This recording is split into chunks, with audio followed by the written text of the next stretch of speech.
Les rues de Damas ce dimanche, rien ne bouge, la ville semble presque sans vie, c'est le calme après la tempête. Les forces rebelles syriennes ont imposé un couvre-feu qui se termine ce lundi matin. La capitale entre dans l'inconnu et comme certains habitants le disaient encore dimanche, va vivre son premier jour de liberté après le renversement du régime de Bachar el-Assad. Les Syriens ont accueilli dans la joie cette nouvelle réalité qui a ramené le calme dans les rues de Damas, mis fin au combat et à 24 années d'un régime étouffant et violent qui, selon des estimations, a fait plus de 500 000 morts depuis 2011. Ils espèrent que cette paix nouvellement trouvée pourra durer. Le chef de la coalition rebelle qui a chassé le clan Assad se fait l'écho du même sentiment, avec un premier objectif affiché, celui de contrôler les armes nombreuses qui circulent dans le pays.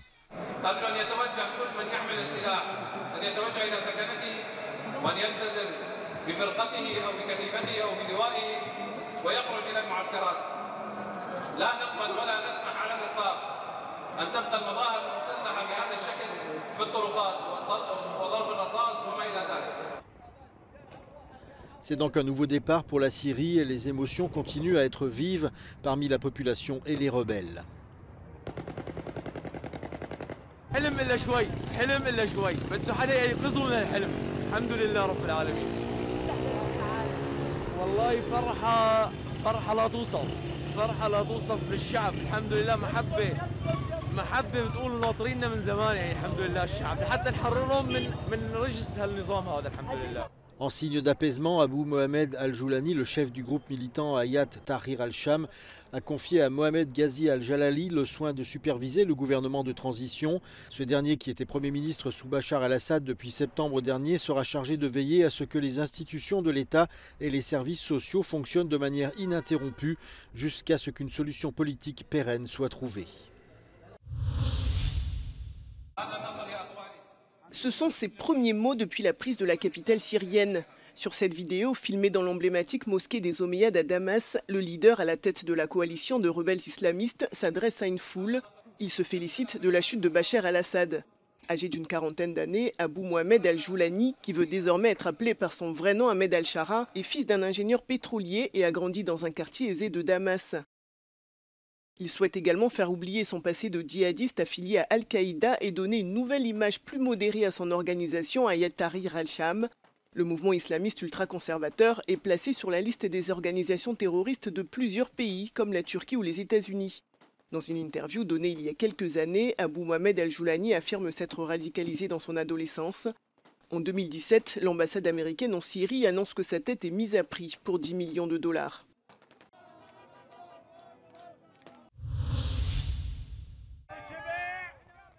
« 24 ans de répression et plus de 500 000 morts. Bachar al-Assad aura dirigé la Syrie d'une main de fer avant de fuir le pays avec sa famille alors que les groupes rebelles menés par Hayat Tahrir al-Sham étaient aux portes de la capitale Damas. Une nouvelle accueillie avec soulagement et prudence par les dirigeants mondiaux.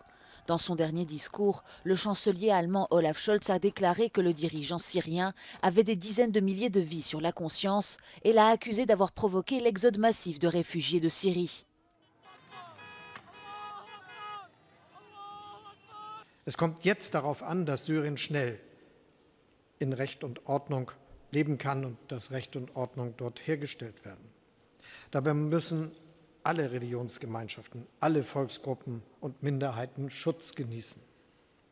Allen Syrerinnen und Syrern muss ein Leben in Würde und Selbstbestimmung möglich gemacht werden. Daran werden wir die nächste syrische Regierung messen. La chef de la diplomatie européenne, Kaja Kallas, a déclaré que la chute du régime d'Assad était un développement positif et attendu depuis longtemps. Selon elle, la situation montre également la faiblesse des soutiens de Bachar al-Assad, la Russie et l'Iran. Désormais, la priorité de l'Union européenne sera d'assurer la sécurité dans la région, a-t-elle déclaré dans un communiqué publié sur X. Depuis la Maison-Blanche, le président américain Joe Biden a affirmé que la fin du régime de Bachar al-Assad était un acte fondamental de justice. The upshot for all this is, for the first time ever, neither Russia nor Iran nor Hezbollah could defend this abhorrent regime in Syria. And this is a direct result of the blows that Ukraine, Israel have delivered upon their own self-defense with unflagging support of the United States. Le secrétaire général de l'ONU, Antonio Guterres, a salué la fin du régime dictatorial syrien et a exhorté le pays à se reconstruire. Après 14 ans de guerre brutale, le peuple syrien peut aujourd'hui saisir une opportunité historique de construire un avenir stable et pacifique, a-t-il déclaré. De nombreux observateurs internationaux préviennent aussi que cette prise de pouvoir pourrait faire sombrer la Syrie dans le chaos. La Russie a demandé une réunion d'urgence du Conseil de sécurité de l'ONU pour discuter de l'avenir du pays.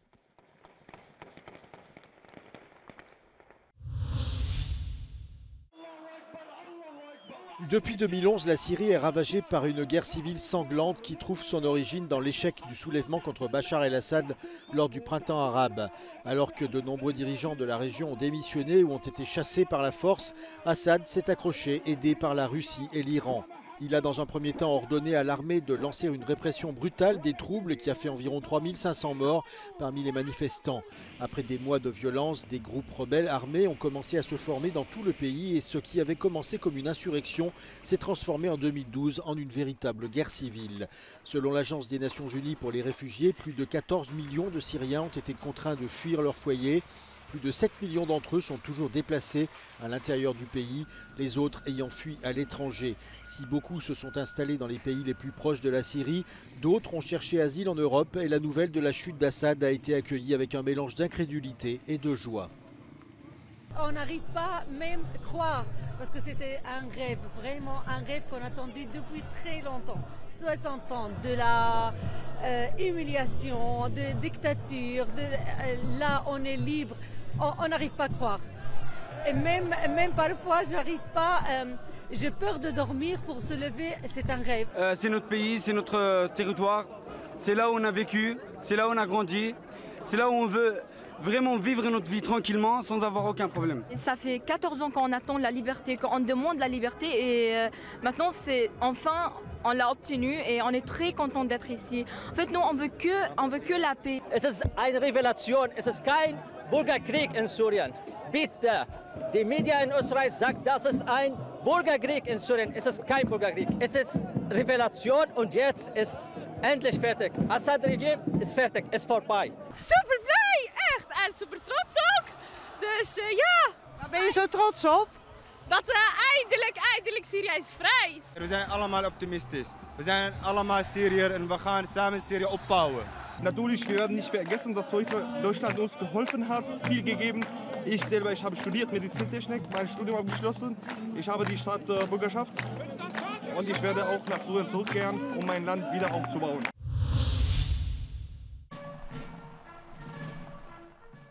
Emmanuel Macron, Donald Trump et Volodymyr Zelensky se sont entretenus samedi en marge de la réouverture de Notre-Dame de Paris pour évoquer la guerre en Ukraine.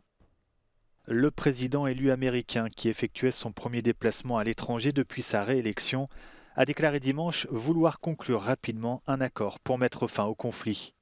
Celui qui retrouvera la Maison-Blanche en janvier pour un nouveau mandat a indiqué bien connaître Vladimir Poutine et estime que la Chine a un rôle à jouer.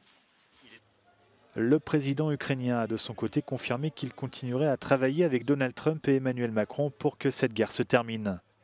En attendant, l'administration Biden a annoncé une nouvelle aide militaire à l'Ukraine de plus de 900 millions de dollars, avec notamment des drones et des missiles. Car en attendant de possibles négociations, Kiev doit toujours faire face aux attaques de Moscou.